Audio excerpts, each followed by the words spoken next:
नमस्कार। ग्रहों की गोचरीय स्थिति पर रेगुलर वीडियो पाने के लिए साप्ताहिक राशिफल, मासिक राशिफल, त्रैमासिक राशिफल और ग्रहों के बाकी गोचर पर भी रेगुलर अपडेट्स पाने के लिए, जिसके हिसाब से आप अपने जीवन में थोड़ी गाइडेंस प्राप्त कर सके, इसके लिए मेरे चैनल को अवश्य सब्सक्राइब करें।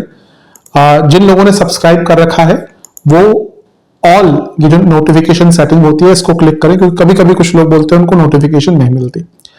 आशा करता हूं चैनल को सब्सक्राइब करेंगे और रेगुलर वीडियोस अवश्य आप देखेंगे। नमस्कार। ओम गणेशाय नमः। ओम नमः शिवाय। मैं निखिल ज्योतिष आचार्य आप सभी का मेरे चैनल पर पुनः स्वागत करता हूं। आशा करता हूं कि आप सभी स्वस्थ होंगे। महादेव की कृपा आप सभी पर सदैव बनी रहे। ये वीडियो मिथुन यानी कि जमिनाई के लिए बहुत विशेष है, क्योंकि वीडियो है 29 जून से 5 जुलाई 2026 के साप्ताहिक राशिफल के बारे में। कैसा रहेगा आने वाला सप्ताह मिथुन के लिए, जमिनाई के लिए।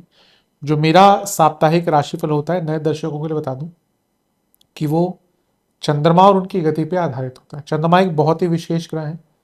चंद्रमा की विशेषताएं बहुत हैं, लेकिन जब हम साप्ताहिक राशिफल के संदर्भ में संबंध में बात करते हैं तो पहला तो उनकी तेज गति, फिर मन का कारक होना और फिर ये क्वालिटी कि वह जिस भी भाव, राशि, ग्रह आदि के साथ संबंध संपर्क साधते हैं अपने गोचर में, उनको बहुत ही एक्टिवेट कर देते हैं। इन सभी कारणों से चंद्रमा का जो गोचर होता है वो बहुत विशेष बन जाता है। चंद्रमा के गोचर के कारण हमारे मन, मस्तिष्क, विचार, स्वभाव, सोचने के तौर तरीके, दृष्टिकोण, हर चीज पर डायरेक्ट इम्पैक्ट पड़ता है।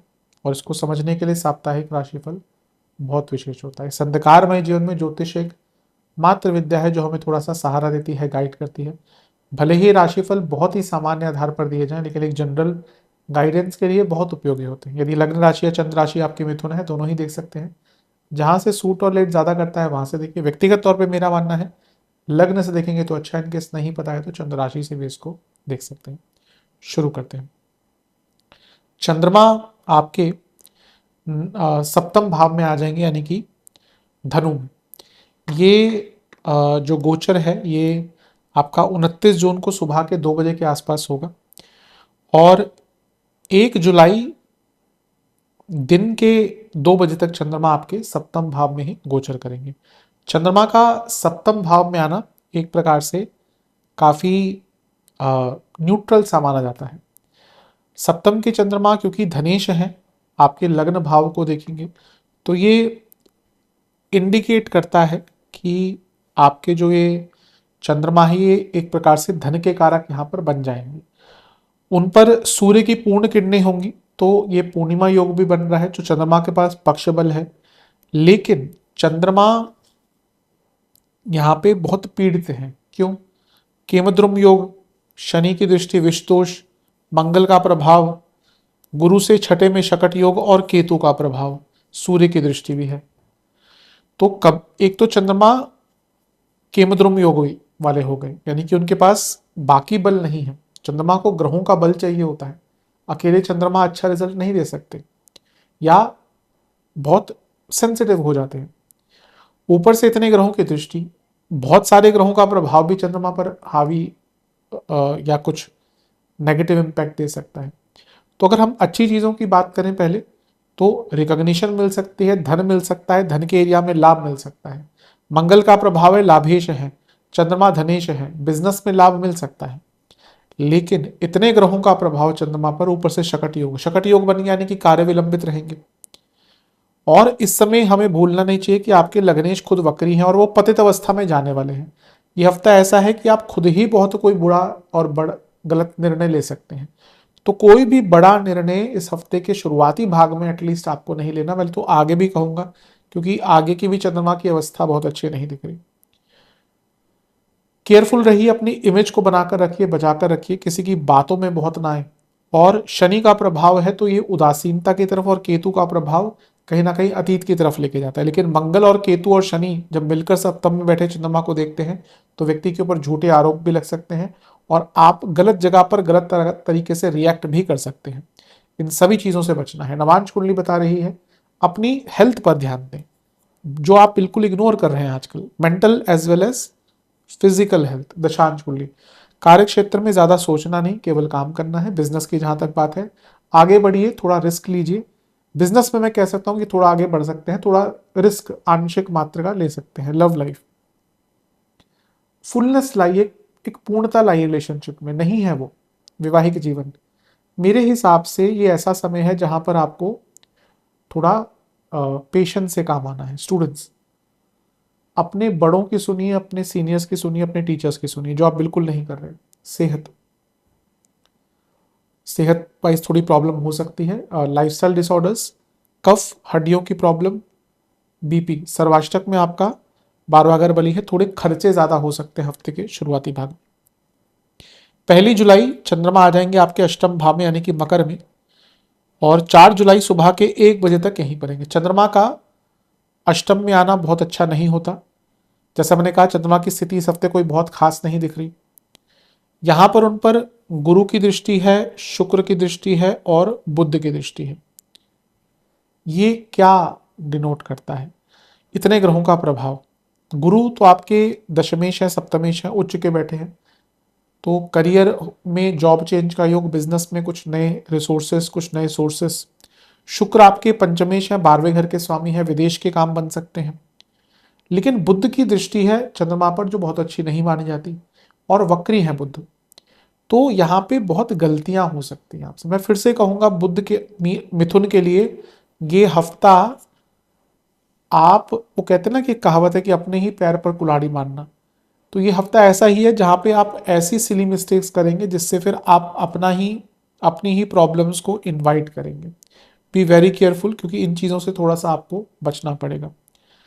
गुरु आपके बाधकेश हैं, इसलिए अपने कामों को विलंबित मत कीजिएगा, क्योंकि अभी फिर से शकट योग बनेगा। तो एक बार आपने कार्यों को विलंबित करना शुरू कर दिया तो प्रॉब्लम्स बहुत बढ़ सकती हैं। शुक्र आपके 12वें घर के स्वामी हैं। अगर आप कोई प्रॉपर्टी बेचना चाहते हैं, विदेश संबंधित काम करना चाहते हैं, या वीजा वगैरह के लिए आगे बढ़ना चाहते हैं, तो उसके लिए भी टाइम अच्छा है। अष्टम के चंद्रमा व्यक्ति के लिए को आत्ममंथन करवा सकते हैं, तो बैठकर थोड़ा सोचना है कि भैया जीवन किस तरफ बढ़ रहा है। टाइम अच्छा है, क्योंकि अष्टम की ऊर्जा बाकी चीजों के लिए उतनी अच्छी नहीं होती, लेकिन आत्ममंथन के लिए तो देखिए, मैं क्या कहता हूँ, राशिफल प्रेजेंट में ग्रहों के गोचर का लाभ उठाने की बात है। कई लोग ये एक्सपेक्टेशन से देखते हैं कि उनकी कुंडली डिस्कस हो रही है। कुछ महानुभाव आके कमेंट करते हैं कि गोचर से कुछ नहीं होता, दशा अंतरदशा भी देखनी पड़ती है, जैसे हम मना कर रहे हैं। अरे भाई, एक राशिफल का औचित्य क्या होता है? जनरल लोगों के लिए उस चीज को समझाना, एक जनरल व्यक्ति को एक डूज एंड नॉट से मिल जाए उनके लिए काफी होता है। हमें आके लोग बताते हैं कि हाँ दशा अंतरदशा बहुत अच्छे, हमें तो ज्योतिष आती नहीं, हम कल ही सीखे। आप सीखे होंगे शायद कल, हम नहीं, हम बहुत सालों से कर रहे हैं। मेरा भी ये मत था एक बार, जब मैंने राशिफल बनाना शुरू नहीं किए थे आज से 5-6 साल पहले, कि राशिफल कोई काम के नहीं होते। लेकिन जब लोग समझने की कोशिश करते हैं कि ग्रहों की ऊर्जा कैसी है, डूज एंड नॉट्स का उपयोग अपने जीवन में करते हैं, तो लगता है कि हाँ उनके जीवन में बहुत इसका उपयोग है, बहुत लाभ इससे मिल सकता है। अदरवाइज ज्योतिष का लाभ ही क्या है? रोज तो ना कोई कंसल्टेशन लेगा।